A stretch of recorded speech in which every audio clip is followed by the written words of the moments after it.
வணக்கம். Welcome to அம்மா IAS academy. வருகின்ற டிஎன்பிஎஸ்சி குரூப் 1, குரூப் 4, குரூப் 2 தேர்வுகளை மையப்படுத்தியும் எஸ்ஐ எக்ஸாமை மையப்படுத்தியும் முக்கியமான கரண்ட் அஃபேர்ஸை பார்த்துட்டு வரோம்.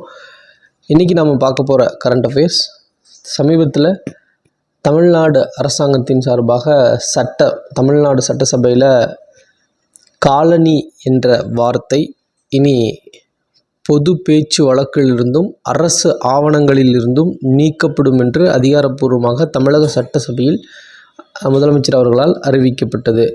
காலனி, அந்த காலனி என்ற வார்த்தை ஒடுக்குமுறையை குறிக்கும் சொல்லாகவும் தீண்டாமையை குறிக்கும் சொல்லாகவும் அதிலும் குறிப்பாக நடைமுறையில் அது பட்டியல் சாதியினரை குறிக்கும் ஒரு சொல்லாக இருப்பதால் இந்த காலனி என்ற சொல் அரசு ஆவணங்களில் இருந்து நீக்கப்படும். அதே மாதிரி பொது பேச்சுகளில், அரசு விழாக்களில், மற்ற செய்தி குறிப்புகளில் குறிப்பிடப்படும் இந்த பேச்சு வழக்கிலிருந்து இந்த காலனி அப்படிங்கிற வார்த்தை நீக்கப்படும் அப்படின்னு சொல்லி தமிழ்நாடு அரசாங்கம் சட்டசபையில் அறிவிச்சிருக்காங்க.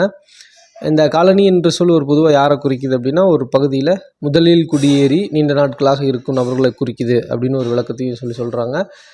கேரள அரசாங்கம் சமீபத்தில் இதே நடவடிக்கை எடுத்தாங்க. காலனி என்ற சொல் பயன்பாட்டிலிருந்து நீக்கப்படுகிறது அப்படின்னு சொல்லி கேரள அரசாங்கம் நடவடிக்கை எடுத்திருந்தாங்க. ஸோ கேரள அரசாங்கத்தை பின்பற்றி தமிழ்நாடு அரசாங்கமும் காலனி என்ற சொல் அரசு ஆவணங்களிலிருந்தும் பொது பேச்சு வழக்கிலிருந்தும் நீக்கப்படுகிறது என்று தமிழ்நாடு அரசாங்கம் அதிகாரப்பூர்வமாக சட்டசபையில் அறிவித்துள்ளது.